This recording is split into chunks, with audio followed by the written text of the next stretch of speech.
¿Cómo andan? ¿Qué dicen? Bienvenidas, bienvenidos a QR en vivo por Bravo TV hasta las 12 de la noche. Bueno, pensando en el momento del gobierno y pensando también en la escena general, decir que lo peor ya pasó es de un coraje importante.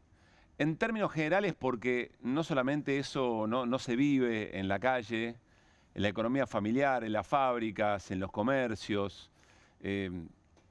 ni siquiera es un recurso narrativo efectivo, porque más bien en estos tiempos y después de tantas veces haber sido dicho significa inmediatamente lo contrario, pero también insisto en el momento del gobierno.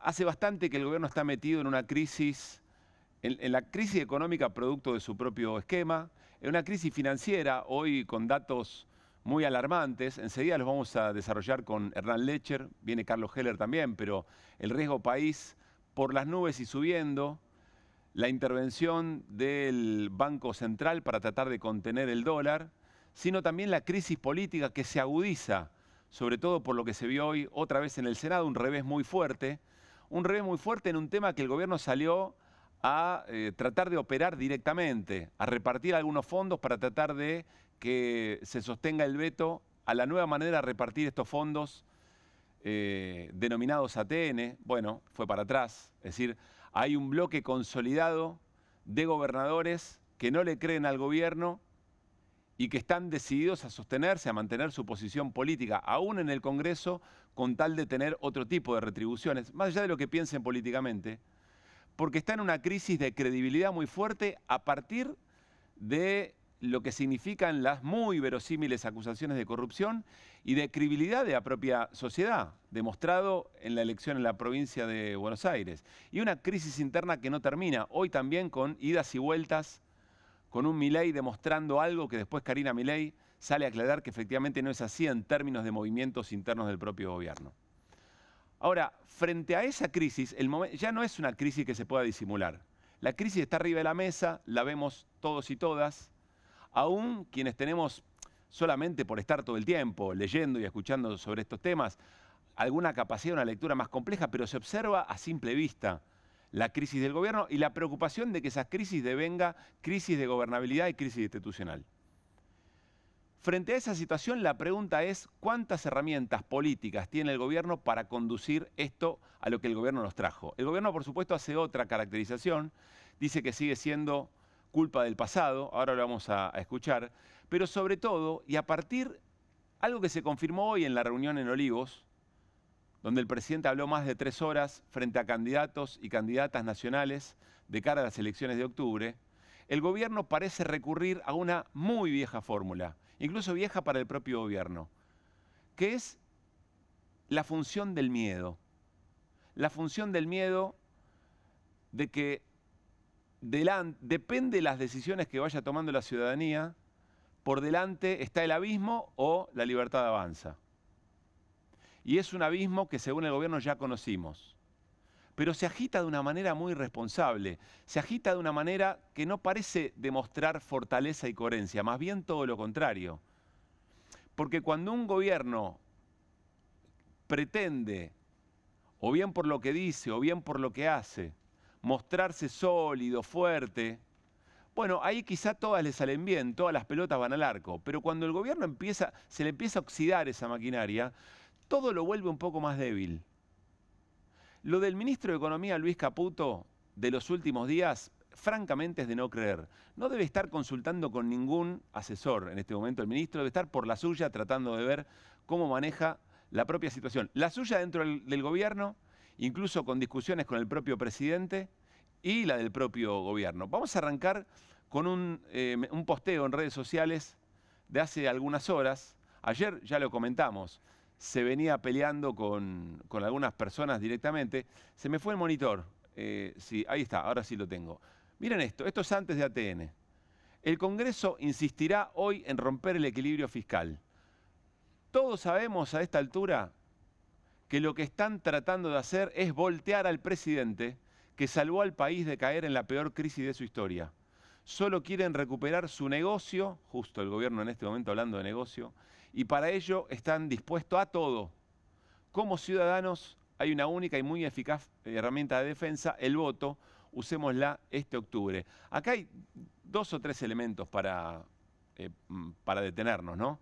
Primero, el Congreso como una herramienta para desestabilizar un gobierno. Es decir, si alguien quiere voltear al presidente, se está haciendo a través de uno de los poderes del Estado. Ahora vamos a volver sobre eso.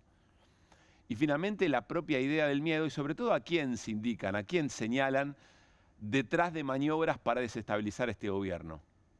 Pero no se quedó ahí el ministro de Economía. Fue al canal de stream Carajo, al programa Tres Anclas, en una sobreexposición total de un ministro de Economía que tiene que tratar de ordenar y contener un poco la situación. Y escuche, es largo, pero por favor escuchen con atención lo que dijo el ministro de Economía de la Argentina. Estamos viendo una cosa medio bizarra en Argentina. En este sentido, hay un ataque político como probablemente yo por lo menos no haya visto nunca. No sé si digamos, alguna vez en la historia habrá pasado, yo no lo vi nunca. Hay un ataque político fenomenal, pero combinado, ¿por qué digo raro? Porque esta vez este ataque político está combinado con una situación macroeconómica muy sólida que Argentina no tuvo nunca. Entonces, hoy, a pesar de todo lo ocurrido, seguimos con superávit fiscal que se anunció hoy, superávit comercial, un banco central capitalizado, no hay emisión monetaria, inflación sigue controlada.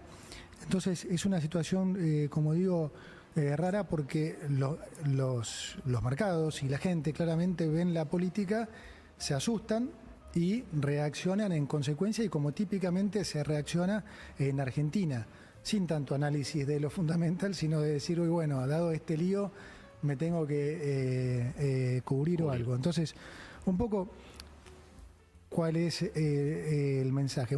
Contarles en qué estamos, porque hay algunos que entonces que empiezan ya enseguida con propuestas y no, entonces tienen que hacer esto, lo otro. Mire, nosotros confiamos plenamente en el programa, plenamente, y no nos vamos a mover del programa. Es decir, vamos a vender hasta el último dólar en el techo de la banca. El programa se diseñó así y está hecho para que los dólares, tanto del central como los que hemos comprado, esos dólares sirvan para defender el techo de la banda. Extenso, pero vale hasta el último segundo. Insisto, en un rato analizamos con más detalle desde lo político y lo económico con Hernán Lecher, con Carlos Heller.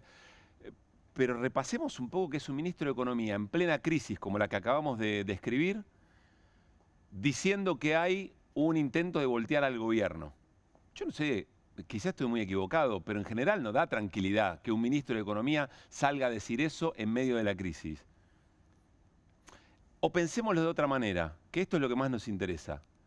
Dice el ministro que lo que está generando un intento de voltear al presidente, un impacto nunca visto, dice el ministro, nunca lo vi en la historia, es la política.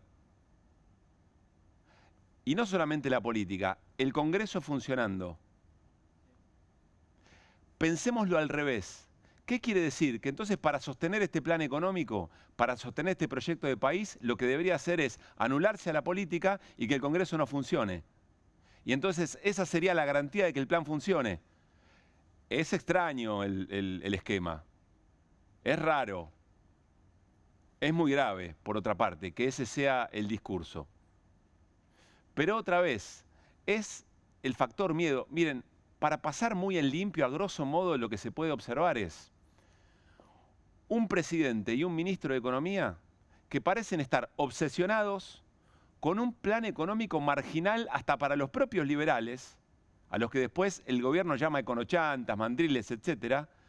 Y con tal de probar esa teoría, insisto, marginal, están dispuestos a llevarse todo puesto. Es un sistema, es un plan económico que utiliza el sufrimiento de la gente con crueldad y con perversión, con crueldad por donde ajusta y con perversión por el modo en que lo hace. Pensemos cómo se dieron de baja los planes, las pensiones por discapacidad.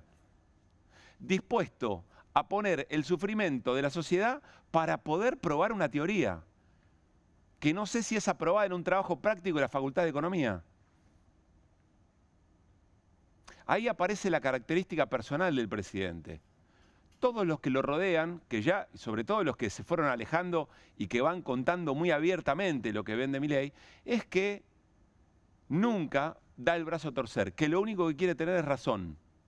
Lo observamos permanentemente. Un presidente que se jacta, que le importa mucho más ver cómo lo ven en el mundo, hacer recorridos por todas las tribunas de ultraderecha, ultraliberales, anarcocapitalistas, cualquiera de esas definiciones, porque quiere ser el paladín, el máximo representante de eso en el mundo. ¿Qué necesita para eso? Que el plan funcione. Insisto, un plan marginal. Y entonces caracteriza a la política, a la acción política, al hacer política, como un riesgo para su gobierno, al Congreso como un nido de ratas. Esta es la escena. En estas manos estamos. Y están observando estos sectores de la política que no tienen nada que ver entre sí, que hasta ayer no hacían nada juntos. Y se lo demostraron ayer, otra vez en la Cámara de Diputados, y hoy nuevamente en el Senado. La escena es muy grave, no es un problema económico, tampoco es un problema exclusivamente político, no se puede discernir. Las dos cosas van de la mano, no es viable. No hay manera de entender esto como algo viable. Y el gobierno insiste en ir a fondo, a prender fuego todos los dólares que hay en el mercado central para tratar de sostener esta idea. Después decían que los que se pasaban de ideológicos eran otros, ¿no? Al final terminaron siendo mucho más pragmáticos aquellos de quienes esperábamos ser mucho más ideológicos que los que están efectivamente ahora. Paréntesis. Quienes están en mesas de arena pensando quién puede reemplazar al presidente o cuáles deberían ser las incorporaciones que el gobierno debería hacer para tratar de tener un poco más de aire, no es el peronismo, no es el kirchnerismo, es el círculo rojo. Hoy Ratazzi dijo, la verdad, un riesgo país, más de 1.200 puntos, es muy grave. En La Nación le ponen nombre propio. Así que si Adorni cree que viene el cuco, bueno, ese cuco está más cerca de lo que ustedes creen. Un elemento más que me parece importante. Si el gobierno quiere utilizar el vector del miedo, bueno, anotíciese de que ya no le tiene miedo a nadie. Porque la gente le perdió el miedo y se moviliza como se movilizó en la jornada de ayer. A pesar de que el día anterior la ministra de Seguridad amenaza con nuevo equipamiento antidisturbio.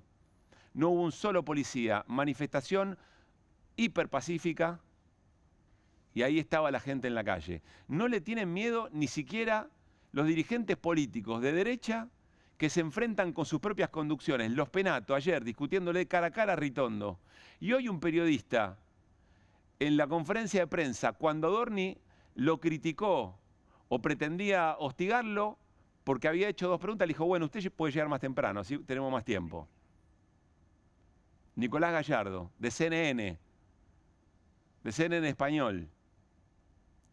Arrancamos que vuelvan. Quiero contarles que enseguida Hernán Lecher, que vuelvan. Arrancamos QR. Hernán Lecher enseguida va a contarles qué opciones tiene el equipo económico. Hernán pensó 4 opciones del equipo económico en este momento tan crítico. Con Martín Granowski vamos a trabajar a partir de la idea elijo no creer. Por cómo escuché que Martín va a preparar la columna, habría que preguntarse quién le cree al gobierno, no cuántos no le creen. Y con Irina Hauser vamos a hablar sobre las novedades en la causa Andis, porque se levantó el secreto de sumario, se conoció la declaración de Fernando Cerimedo, y digamos que ratifica cada cosa que los audios de Españolo decían en esas filtraciones. Con lo cual, los audios de Españolo casi que son anecdóticos. Tenemos un programa muy intenso, ya arrancamos con Carlos Heller. Quédense en QR, arrancamos con la voz del día.